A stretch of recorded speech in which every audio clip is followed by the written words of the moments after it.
Please fasten your seatbelts.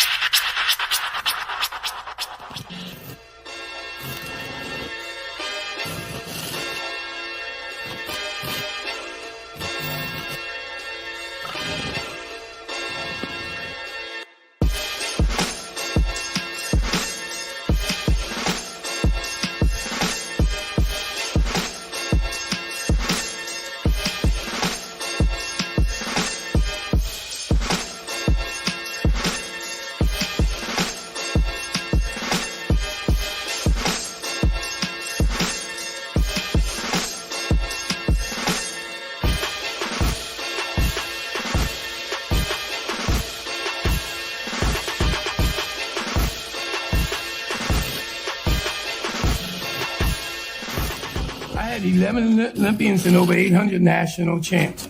And all those men, they wouldn't do half the work that she do. And I'm seeing it from the young ladies. These last 2 years, when you think about it, all the good fights is coming from the women. The guys is ducking each other, looking for the easy way. I'm telling you like it is, you know? So again, you know, this young lady done did everything I asked of her, and she did more. And I'm watching all the young ladies that's boxing now. It's like they trying to prove they better than men. Now, we knew they was kind of there, but now they showing that they mean. You know, in the old days in Philly, we call these guys crazy. And that's the way these women are. So when you go back home, speak nice to your...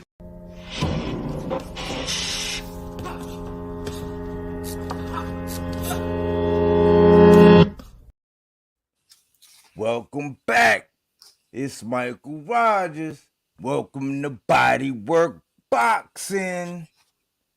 And today, man, I'm privileged, you know what I'm saying, for the guest that I have today, my co-host, my partner in crime as of late, you know. Very thankful to have him. The first time I actually encountered him was actually he was a regular call-in somewhere, and I always said, you know, I always said that I would agree with pretty much like 95% of the stuff that he would say. So, you know, I'm like, man, I could probably talk some boxing, you know, but a lot of times, you know, I'm like, well, some people, you know, kind of probably deserve to have their own thing. So I used to see, I didn't even know he was doing his own thing. Then I started coming across his show, the championship rounds, you know, and start hearing the dialogue. He like to talk that grown man talk, you know what I'm saying? And ever since I got on, he afforded me the opportunity to get onto his platform, you know what I'm saying? We've been cooking. We've been stirring up the Instagram streets, the YouTube streets, you know, just bringing out good dialogue, and I've been getting a lot of good feedback. So I say, hey, man, you know, come on over, man. We got to talk to the people. You got to do it over here, you know. So I'm privileged to have Mr. King Amin of Essex 1 with us today. Thank you for the intro. Salute, champ. Yeah, man, I'm in here, ladies and gentlemen, and Mr. Bodywork. I hope my mic ain't too crazy. I'm in here with Bodywork Boxing. Let me tell you something. First of all, I'm on Instagram, King Amin of Essex 1, Twitter, King Amin 1. I appreciate the fellowship that comes through boxing. You cross paths, you meet people from all over the place. Sometimes the energy is good, sometimes the energy is bad, sometimes the energy is exact. Me and Bodywork got exact energy, and we're here to bring you exactly what we like talking about, exactly how we like doing it. That's right, man. Shoot, man, a lot has been going on, you know, but before we get there, you know, we had some subjects that we came up, some scenarios that we wanted to chop it up with. Now, the way I see it is like we be playing chess, right? And you know how sometimes when you sit down across from somebody, you got people that play on the clock and then you got people that play off the clock. So I feel like when we be over there on yours, it's like playing chess, but we be on the clock because of the format and, you know, how you do your thing and how you like to slice it. So now the clock ain't on, You know what I'm saying? We could just rock out and just cover the things that we like to cover and just get into it, man, and go with the flow with how, how we normally do. You know what I'm saying? We don't gotta worry about, whatever, even though we ain't gonna be here all night. You know what I'm saying? But one of the things, man, that drew me to how you be talking about boxing is your boxing mind. You know what I'm saying? And I got this thing now that I'm coming at saying it's boxing minds over boxing mouths. You know what I'm saying? And we hear a lot of boxing mouths, and sometimes I'm like, man, do you just want to argue? Do you just want to, like, are you here to vent? Because I think a lot of the times in today's culture, go ahead. Go ahead. Go ahead, champ. No, I was going to say, you're absolutely right. In today's culture, because boxing is so aggressive, it's so confrontational, I think we miss out on that energy where people, I'm a boxer, I'm not a fighter. I don't got to yell at you. I ain't going for the KO. Right. I know we in a boxing match and you going to land your punches and I'm going to land mine.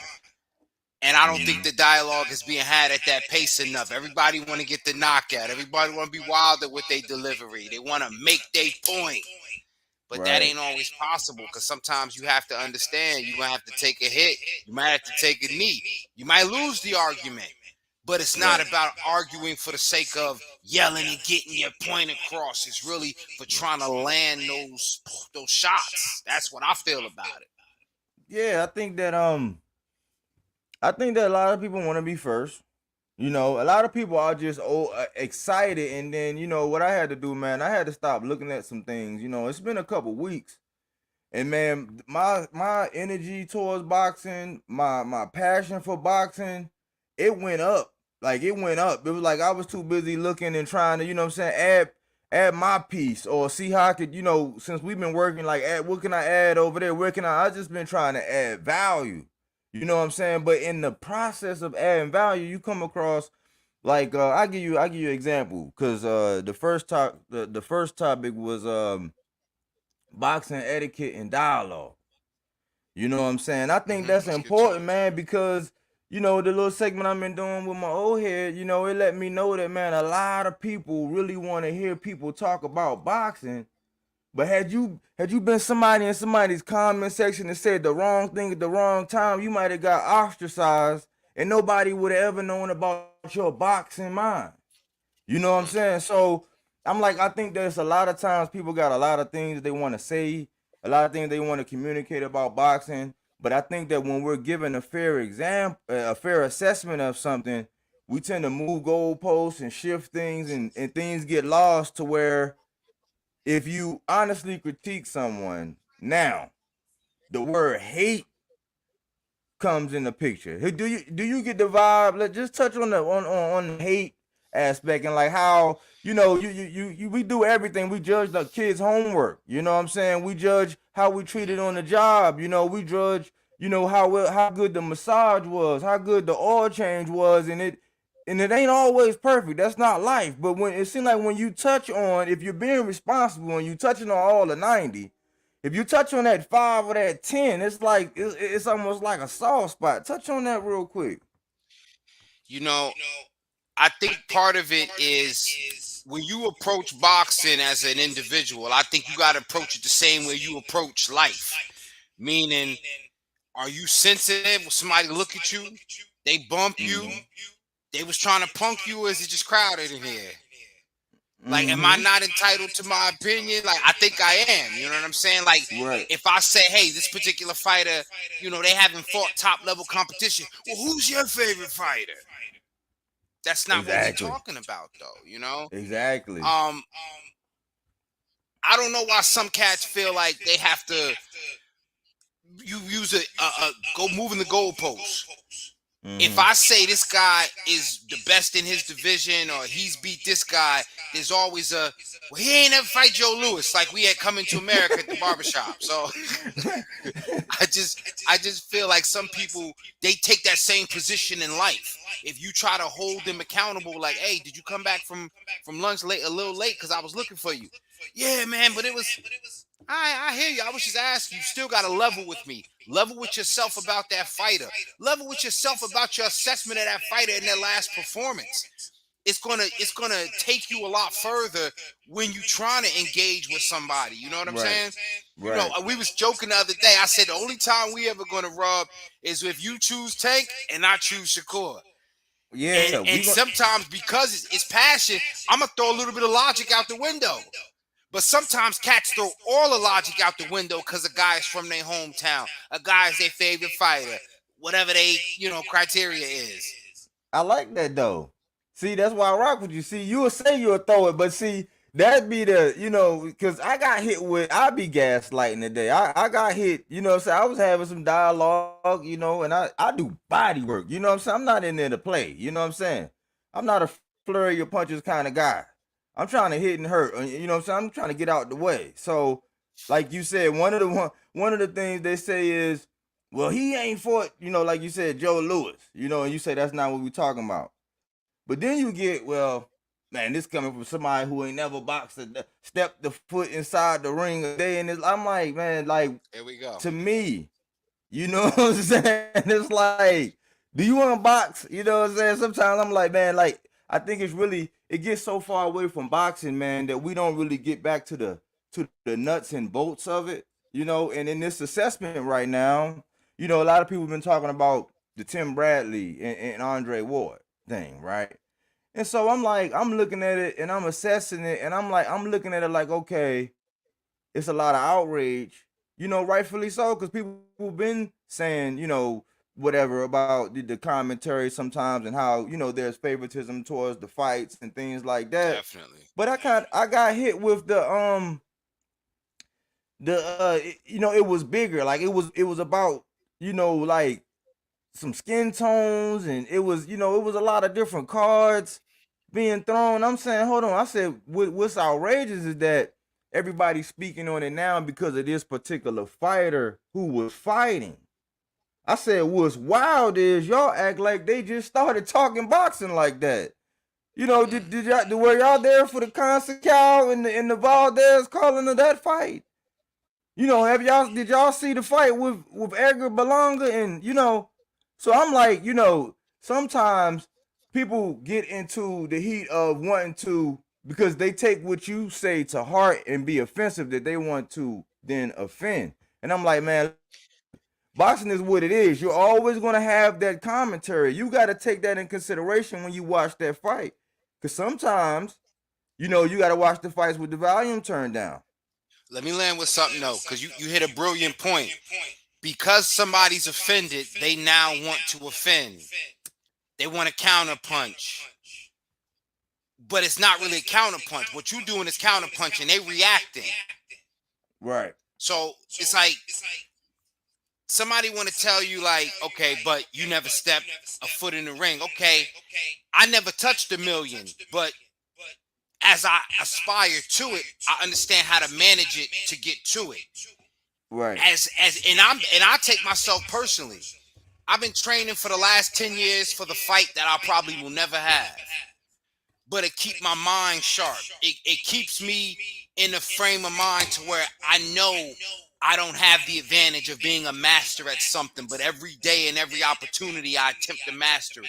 So whether it's the knowledge of boxing, whether it's the skills, whether I'm breaking down, I keep saying his name because he's one of my favorite fighters, Chad Dawson footage, one of the best southpaw punches ever. You know what I'm saying? Because I want to be able to do it. So, okay, you want to tell me my argument about this particular fighter doesn't land because I never stepped a foot in the ring, or, well, what did you exactly do? Because we all, like you said, we all got an opinion. We all got more mouths.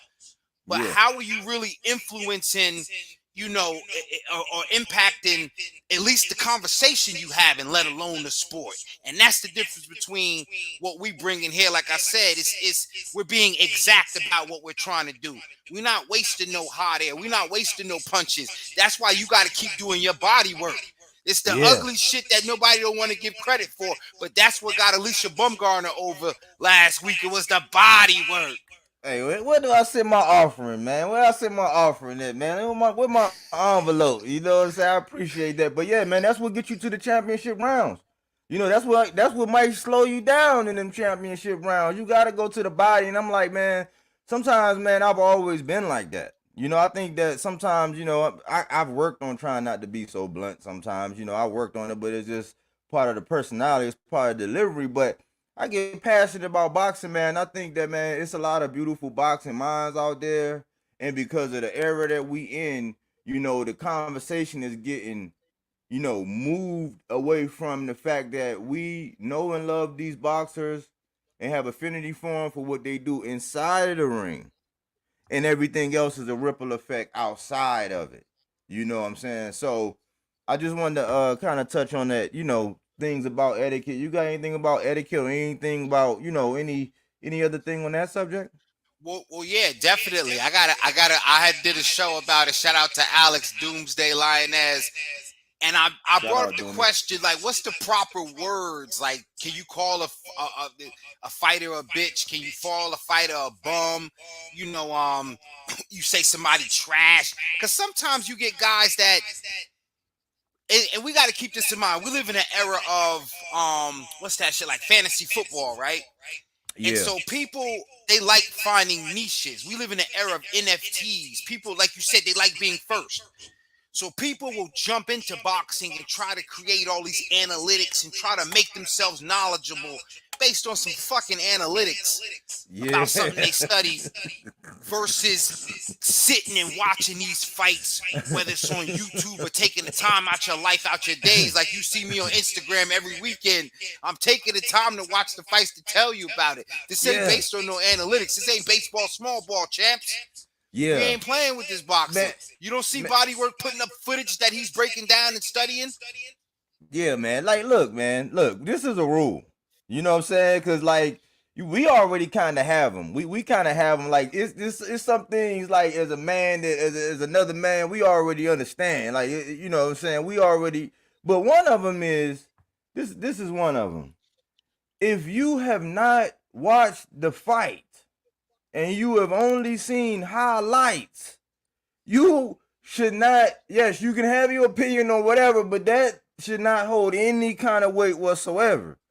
You know, in my opinion, I mean, unless you Facts. talking about that Wilder fight, you know what I'm saying? That was 2 minutes and 57 seconds, and you saw the highlight. I mean, that was the fight. It was 3 punches, one landed. Good night, Irene. You know what I'm saying? So, yeah, if you wanna, if it's a bunch of those, yeah, you can talk all day. But that's what I don't get. Like, you can't watch highlights and then talk about a fight. You know, with it have any kind of real weight. You know, I think that should be a rule. And in regards to the name calling, right? Slowly but surely, I kind of got away from it. I think that a duck is a duck is a duck. You know what I'm Gotta stay saying? with Duck. We gotta The leave that duck word in gotta there. stay now. You know, me typically, I don't really use the B word like in language in general. I don't use the N or the B word really. You know what I'm saying? I don't really use those words, so that's not an issue for me. But I think that when it comes to boxers now, that's an aspect of if you're talking politically and you saying, you know, behavior and stuff, but that's a whole nother thing. I'm be talking about as far as inside the ring and what really matters as far as fighting, not fighting. I don't think it's appropriate. You know what I'm saying? Trash, yeah, because that's just like, look, I'm a Philadelphia Eagles fan. You know, I'm an Eagles fan. It's on there. You know, we riding high right now, right? And man, if you go to that stadium with the wrong jersey on, you know what's gonna happen to you. They might throw you in the bushes. You know, you might get beat up. It's a jail up under there. You know what I'm saying? And as an Eagle fan, we have some of the toughest skin in the world. And people from New York, New Jersey, they gotta have some of the toughest skin in the world because we have the harshest critics. We went to the Super Bowl. They started shitting on us and started saying we should fire this and do that. I'm like, man, can we just enjoy, you know what I'm saying, the big one, you know? But what I'm saying is, when it comes to football, it's a certain language that you understand. If I'm with my Falcons fan and he a diehard Falcon and I'm an Eagle, it ain't gonna be like, well, no Matt Ryan like that. Or, you know, Miles Sanders is, you know, like you don't get that. But in boxing, you get that. You see what I'm saying? And it's just sometimes it's just being a hardcore boxing fan. So I think, man, we trash talk and stuff like that. I think it's fine. I think, but when you overtly start disrespecting fighters, like overtly, if you're stating like statistically and facts, and we talking resume and all that, and you just finding a way to be, you know, offended, then that's another thing. But yeah, I think sometimes, man, just trashing fighters and stuff like that, I don't do that. I don't care for it, and You it's gotta hard learn. for me to listen to anything you have to say after that when that's just one of my things. Nah, for But sure. Definitely one of my pet peeves. I don't like cats throwing around too much profanity. You could say the fight was not entertaining. It's a lot of ways to communicate that you didn't enjoy it. It's a lot of ways to say somebody's not an upper echelon fighter, somebody's not top tier.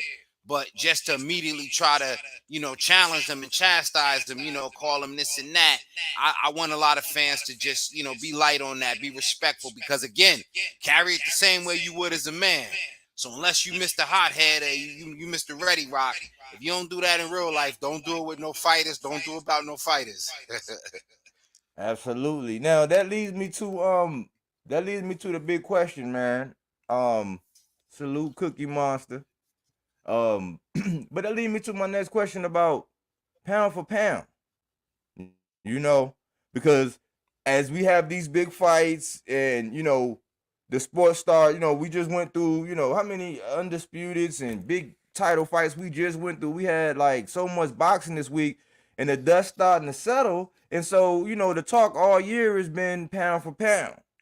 I want to know some of your concepts and some of your theories about pound for pound, because it seems like in order to get on the list and if you qualify and if it's legitimized, it's, how do you feel about pound for pound? What does it mean? Honestly, I've heard a lot of those same crazy criteria about pound for pound. I heard people say heavyweights can't be pound for pound because they technically don't cross divisions. I've heard people say the lower weight divisions can't really be pound for pound because it's too many small guys down there, but then it's easier if they move up. So say like a bantamweight end up going to light heavy, it's easier to be pound for pound because you just fighting a bunch of no-name fighters and just could easily become 3-4 division champ. So for me, number one, the pound for pound list don't seem to mean as much to me as it do to other people.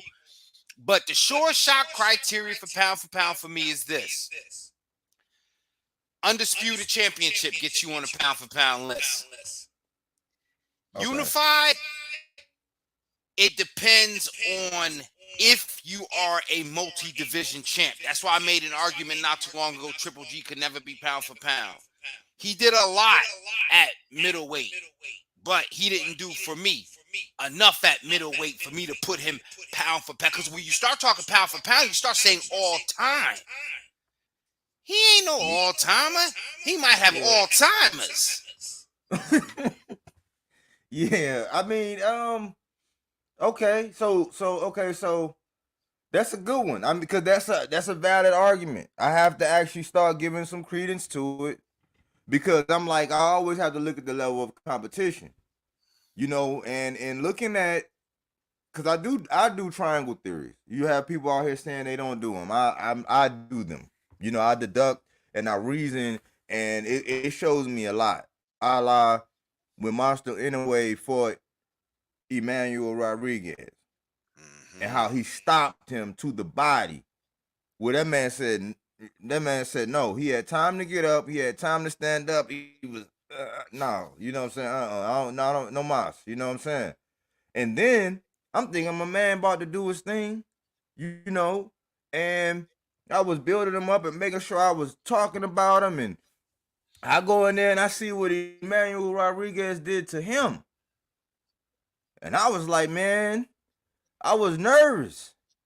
But a lot of people have Monster on the pound for pound, but then some people say he shouldn't be on there. But then when I look at what he did with Donaire, who was said to be in his own right a Hall of Famer, I'm like, okay, so I hear some people saying he shouldn't, but Dev should because he have a belt, and I'm like, okay, so should they both be on there, or because those little weight classes, what people don't right now. I got a picture of, and I'm gonna give it to you. I got a picture of Bam Bam right now, and I was gonna do a video on it and how he's looking right now versus how he was looking when he was in the ring.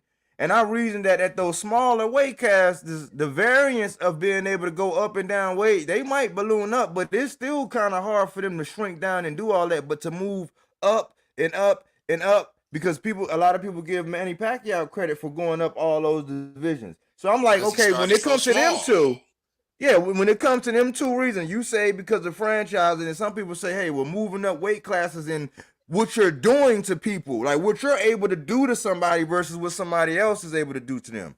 Go ahead and speak on it, champ. Because that's really the key for me. So you hit so many points right there. Let's take Bam for a second. He jumped up to take that fight and then won. And then stayed at the higher division and defended the title. Automatically for me, puts him on the pound for pound. Let's go back to that triangulation theory because I love it. And if you look at Inoue, they're giving him that praise, even though I don't know how many divisions he moved through. I think he's just Bantam, but if he moved 3, remember, like you said, he could do 2 divisions real quick. Bantam, junior bantamweight to bantamweight, right? Right. And just real quick, 2 divisions. Now he's a 2-division champion, and then he beat another 2-division champion in Donaire. So remember that division, at least 2 divisions. That's why we talk Danny Garcia, 140, and he didn't really do shit at 47. But I think he grabbed some sort of WBA, but like 2-division title holder. Yeah. Terrence Crawford. But these undisputed, you know what I mean? The undisputed got him on the list, and then moving up got him further into that Hall of Fame discussion. This is just me, I'm saying. So getting on that pound for pound, being undisputed gets you there, and then if you can move now, then you take a fighter that's going to move up like Roy Jones. He's going to go from 54, 60, 68, 75, heavyweight. Ridiculous. It don't make no sense, but he did it. Yeah. Because he probably figured nobody was going to give him credit for the competition he was fighting during that era. His era was a slept-on era, so he said, nobody going to give me, because I beat James Toney, I beat Bernard Hopkins so far back then, and those guys just like moved on. Let me just go up in divisions, you know? Yeah. Let me ask you this, because we sparring now. We sparring, right? So on the triangle theory, right? When it comes to Devin, okay. So let's say Devin. This is a point that I make, right? And I want to know. I be asking people, is this hatred, right? Because that's a strong word. I started off with it. When I say that, when I look at it, when Devin fought Gamboa coming off of a loss, right, to Tank, where he got stopped, you know, he fought Devin, and Devin just boxed him, you know, with a lot of clinching, whatever, you know, he didn't knock him down, didn't knock him out. Gamboa's next fight was supposed to be Cobra, something happened, and then he eventually get Isaac Cruz, and Isaac Cruz slap him to sleep real quick, right? When I look at Tank, stopped him, right? So then I say, okay, well, Tank fought Barrios and stopped him. Barrios go fight Keith, who is he a Hall of Famer? Is he a Hall of Famer? But Keith go a full 12 with him. Pedraza is just now getting ready to fight Tio at 140, and he went a full 12 with Ramirez, and Tank stopped that man back then. So for me, I'm like, the caveat to all of that is like, when I point that out, it's like, why you won't let this man be great? I'm like, well, I salute him because politically and what it take and what he had to suffer, because I heard he took a pay cut, you know what I'm saying, to go do it. That means you really want it. I always say that he's probably the most smartest under the in that division, so I give him credit as being, you know, Professor X in that manner. But when I say, okay, when I look at Triangle, because I look at the Linares thing and how the fight before Linares, 2 fights before him, Pablo Cesar Cano stopped him. Devin fought him, and it went a 4-12. then he gets stopped his next fight. So I'm like, and one little, the angel was saying, all right, man, undisputed, undisputed, undisputed.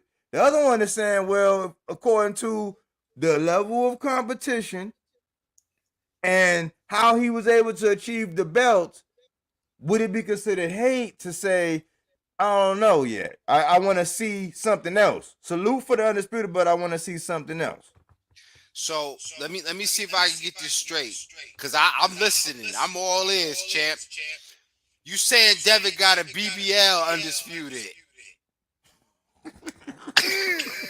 Okay, and let me spread. Let me pause. I'm gonna spread cheeks on that. Pause. Because basically what I'm hearing is, and I can understand it. It's the difference between a Jamel Charlo becoming undisputed and getting the belts and accomplishing with the level of opponent and the literally undisputed nature of the bouts. Right. But you talk about, like you said, especially on the triangulation, there's a lot of disputing the quality of opponent when Devin fought them. Also, there's some disputing Devin's performance and not taking away from what his ability is. I think the one thing you got to give him is just that he did it. And I think a part of the triangulation, what comes out of that is good matchmaking, because Devin waited for the opportunity. Now, the real test, and I'm just being real, Loma will be the real test of how good he is, because that was really what gave Tio his shine. Triangulation. Let's triangulate for a second. I got my board up like a fan. Boom. Loma was the guy. He was, even with the loss, he was the guy. He was on his way to get the belts. Mm-hmm. Tio had them, right? Well, he had the belts. Mm-hmm. Tio lifted the belts from him, but lost to Kambosos. Mm-hmm. Devin's only job was to hold on to that WBC, because in his mind, he was going to wait out Tio and try to get Tio, or wait out Loma and try to get Loma. He never thought he'd have the opportunity for Kambosos. But boy, when he got the Kambosos fight, that's why he was willing to say, I'll take a $3.5 million guarantee with only $1.5 million upside, and I'll give Kambosos the $10 million guarantee with a $2 million upside, where the Australian government reportedly paid all of the sanctioning fees for all the belts, so everybody could eat off them purses. Man, like Devin did take that much of a short, because he knew he probably stood with his style that didn't look good against Linares like other people did, didn't look good against Gamboa like other people did. He'd have the opportunity against Kambosos. Now, he became undisputed. He's got the real test, because I would venture to say Kambosos was definitely a challenge, but it wasn't the test to really. Now, I got to put him on the pound-for-pound list. Yeah, I'm going to put him there, because he became undisputed, and not so much as far as for the quality of opponent, but for the degree of difficulty, waiting everybody out, going through them emails, taking the short end of the stick, signing with Top Rank. The opponent really wasn't Kambosos. It was the circumstances to get that fight. And good that's, point. kind of make it, that's the BBL nature of it. You know what I mean? I don't know if it's real or not, but it feels soft. Yeah, and I get you. That's a good point, man. Like I said, I salute him, man. I salute him. I just wanted to gather some and get.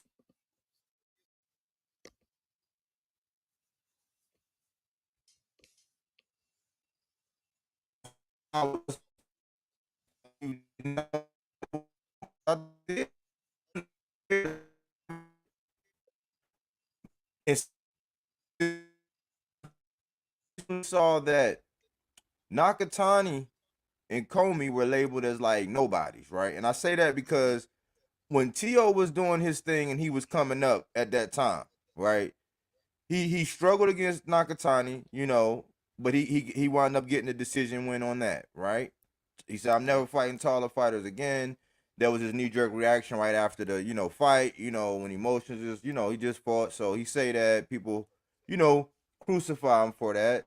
He was saying that, the whole weight situation, he was talking about that. But he goes and he spikes Comey. And then he goes and he fights Loma and pretty much make him put his hands in his pocket for like 7 rounds, 8 rounds. However long it was, right? It wasn't the same Loma. Some people say shoulder injury after that. But I never really got the feeling that he had the credit up until that point, or he got the praise that he should have had at that point leading up to it. My question is this. Tio. When Loma lost, he kind of went back to the back. He didn't go all the way to the back of the line, but he jumped right back in and stopped Nakatani, and then he went and embarrassed Comey. So in his own right, he kind of went, he took, a big step down, but then he started climbing that ladder back up. And here he is facing Ortiz, and, I'm not going to say it's going to be like Wilder, Helenius, fighting your old sparring partner or anything like that. But, I mean, even though that's what it is, I'm not saying it's going to end in 2 minutes and 57 seconds. I'm not saying that at all. But I want to take a glance past that, and I want to say the landscape of 35, with them guys being those measuring sticks, with us not knowing if Devin's going to be there or he's moving up. How do you feel about the landscape? Do you think Devin's going to be there? Now that Shakur's there, you a Shakur diehard, New Jersey, talk to me. It's interesting, man, because look at 135, right? You had Comey and Pedraza move up to 140, and then you got Shakur come up to 35. You got Frank Martin being introduced into the conversation at 35, right? It's and then we got Devin taking care of business at 35. Yep, he did. He took care of business. But still, you still see uncertainty because you say to yourself, Devin's going to have these belts. We don't know what his next move is going to be.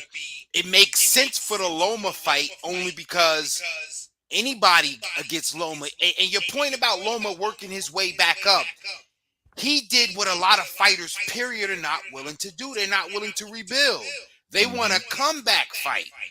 They don't want whoever you put in front of me to come back. Oh, man, you about to start something now. Loma, start something. No, I'm being real. Some fighters, they want a comeback fight. Make me feel good. Halle Berry and Monsters Ball getting balled out. Make me feel good. To make you know me what I'm saying? Good. You a mess. Oh, man. Because is Tio doing that in a way with fighting, Pedraza? I don't know. But he shouldn't get back to he gets Devin at 140 and no crazy shit. Make him work his way back. That's what I want to see. Loma legitimately worked his way back. And I could kind of say Devin in that same vein worked his way to get to that point. Tank. Let's talk about haters in 135. And I'm gonna get to the landscape. I hope I'm making it make sense. Can people stop hating on Gervonta Davis? Because belts or not, no matter what Haney's doing, and I totally respect what he did, undisputed. There's one thing that is undisputed.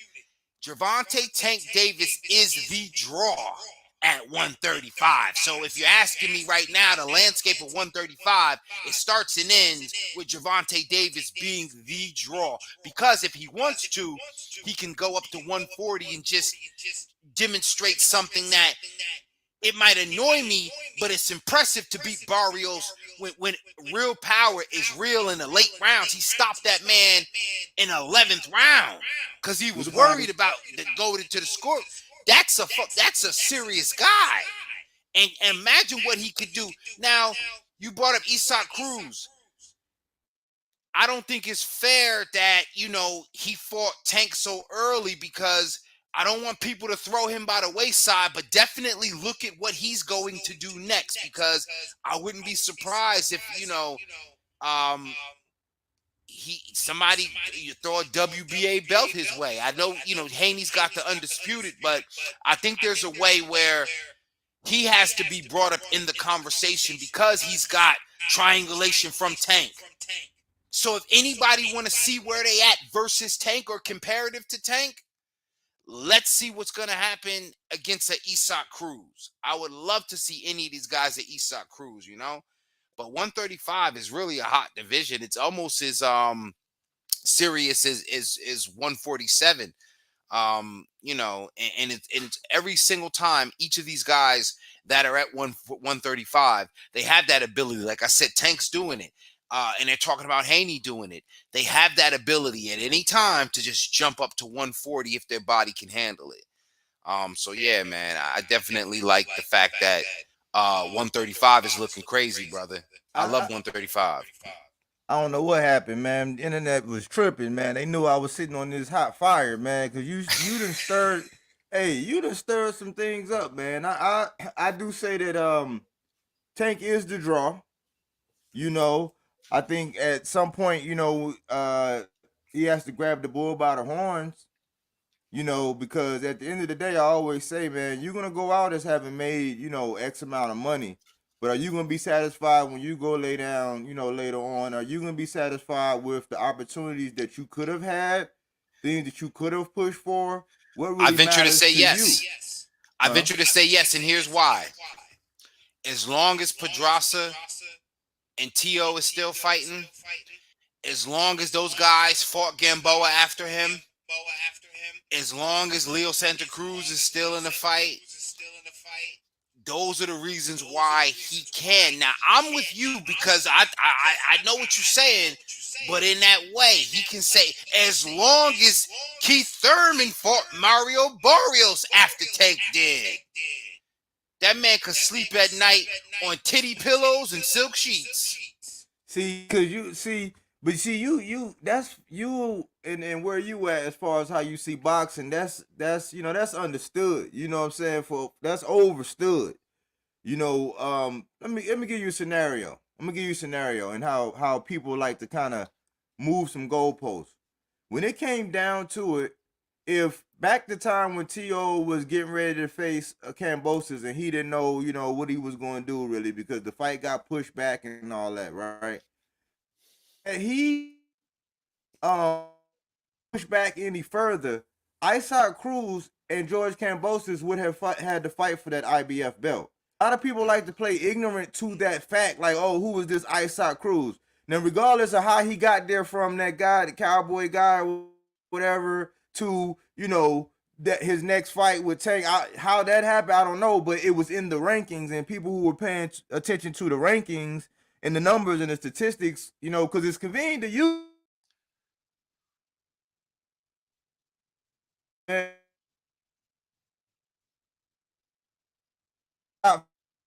opportunity to get that title had T.O. said, you know what, I'm moving, like he said he was. He didn't move. He wound up taking that Cambosis fight. So I find it real interesting that when Isaac Cruz come up, a lot of people are real dismissive with it. Oh man, who was Cruz in this? Yeah, he was that next guy. He was up for that IBF. So in that ranking, in that landscape, and yeah, he took a loss to Tank. He went 12, you know, but we got people coming back with the do something to make me feel good. That's acceptable. That's acceptable.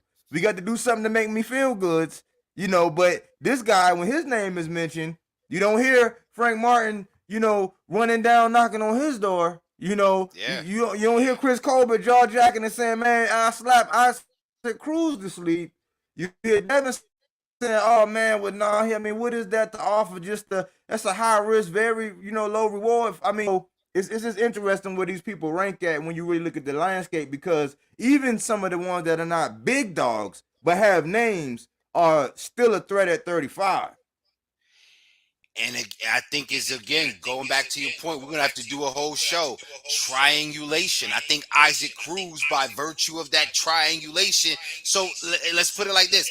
You think he would have fared better against Cambosis and getting the IBF title from Cambosis, or even in this loss to Tank in terms of his trajectory? Man, he fared better because just like Rolly, if you fight Tank, you know, he didn't get put to sleep, and that even abode well. Like, 'cause they could say, hey, that's the only second guy that went a full 12 with Tank. You know what I'm saying? The last guy, you got to look him up and go see who he was, because it's not going to be anybody of late. You know what I'm saying? That don't happen. So, you know, I'm thinking, man, he would have slapped Cambosis to sleep. I'm just being honest. I mean, if you don't have, it's some fighters. He's one of the ones that I say, man, is like, he's a tough test, like Madonna-esque, as far as going to come together, put you in an awkward, you know, he's going to make you move around. You know what I'm saying? And Tank, he touched Tank in that fight. You know what I'm saying? I watched Tank. Now, Tank, his skill, his boxing skill, one, I always say, man, his boxing skill, man, it's I don't even respond to people who say that he can't box, or all these other people that's supremely outboxed. I'm like, well, I don't know why, because I guess he walking in just patting people's pockets down and making them lay down and go to sleep. I don't know, but it's supreme boxing if you ask me. You know, but I'm thinking he's the man. I don't know what's up with him and Ryan. I don't know what Devin's going to do. It's a lot of names out there. And I think after Loma win, what path he went, what path Bob got, you know, I don't know. You know, I just wanted to put some feelers out and see how you felt about the landscape of the 35. Yeah, 135 is a good division, man. It's a good division. And I see you slipped that in. That might have been a kidney shot. You said after Loma win, huh? Now, I mean, I can only, you know, them odds, man. The same thing like the Wilder thing, man. I want to touch bases, man, because and this will be the last thing. This will be the last thing, you know, because you said you said the phrase, man. I might have to retitle this. Do something to make me feel good. Because a lot of people are standing up on, you know, Mount Olympus right now, you know, for the 2-minute and 57-second fight. And me as a consumer who actually support him, I mean, I don't know how it's a hate if I actually purchased the fight. I called all of the fights that day. My boy, I watched them all, called them all, you know, and I supported him. And I congratulate him from getting back in the dub column. But for somebody that you done win 100 to 200 rounds with, and then it comes down to you fighting for 2 minutes and 57 seconds, and I done paid $75.99 or whatever it was for it. I'm glad that I saw Emmanuel Rodriguez and my man Mr. Antonio. That showed me a lot. I'm glad I saw Caleb Plant, you know what I'm saying, do his grave digging thing over there. And, you know, I'm glad that, because that's what saved it for me, because now I'm hearing that Mr. Ruiz might be mandated, because it looked like they were trying to go a whole different way. And I'm saying, hold on, man, how are we gonna overlook this Ruiz? But in the dialogue about Wilder and his victory, I'm seeing and hearing that hate word a lot when people are pointing out the fact that this was a former sparring partner. He had been stopped twice. And, you know, when you're the baddest man on the planet, a la Canelo Alvarez, Devin Haney, Bud, when you up there in the, you know, when you're in the Hall of Fame right now, you're walking Hall of Famers according to a lot of people. We expect more, or we want to see more. I mean, how do you feel about that? No, that's very fair. You might have to retitle this one, because if I took shots at Canelo for getting Halle Berry monster balled, because he damn sure did something to make him feel good, Deontay Wilder, call up Billy Bob Thornton and do something to make me feel good, because that's all her ladies was. Now, it's tons of. Now, here's the difference.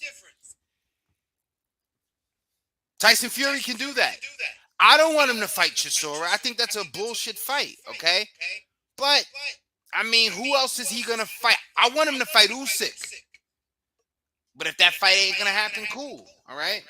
But he's the guy that says, who wants to fight me? Because, all right, cool. Now, with Wilder, so many other good fights out there. You did not need to go straight to a Helenius. I didn't like it at all. I didn't like it then. I don't like it now. Ruiz, after that, you know, I feel like the fight with Joshua the same way he was willing to take it to arbitration and go to court for it, because I feel like you're fighting for your legacy, if not the titles. And I think you made that point with Tank too. Tank ain't fighting for no titles, so pick your opponents that give you something to be proud on a legacy.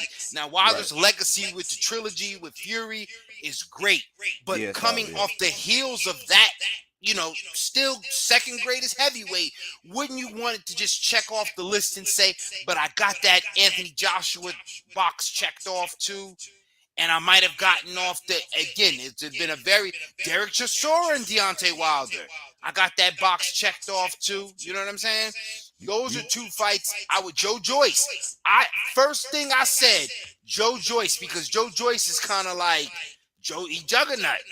I think it's something about him where he got the beard that could sustain slightly longer than the average human being, or if he does not, I'd love to see it, but it's fights out there other than your sparring partner that you have a significant familiarity with.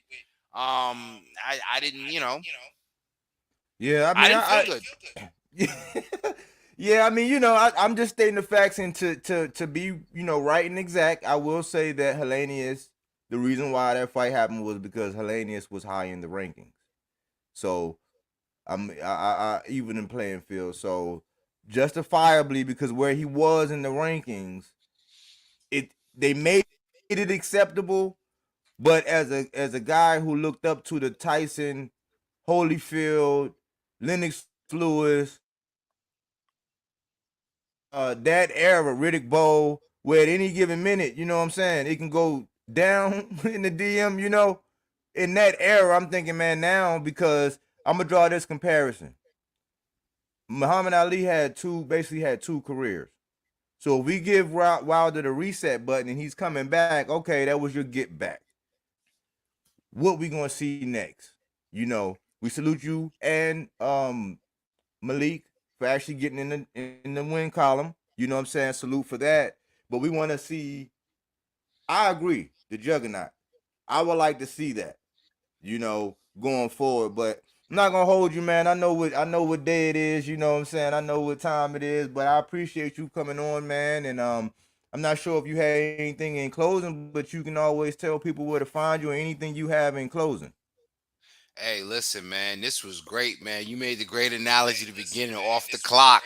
We was playing chess off the clock, man. This was beautiful. And everybody, please do your due diligence to make sure you go through Bodywork Boxing on YouTube. It's just tons of clips, tons of information. It's a great way to, at least if you're not going to take the time to educate yourself, it's a great way to engage in dialogue with somebody that has done their due diligence. So please go check him out. Also check me out, King. Investments One on YouTube. We got the championship rounds. Bodywork came in. He came in. You listen, that's my Malik Scott. He came through and showed me some shit. You know what I mean? I'm out here looking brand new.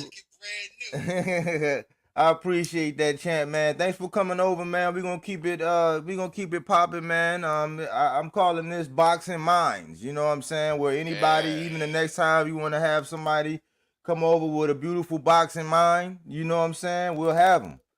Absolutely. This is beautiful. This is the new build right here. Boxing Minds. It ain't all about just arguing about your favorite fighter.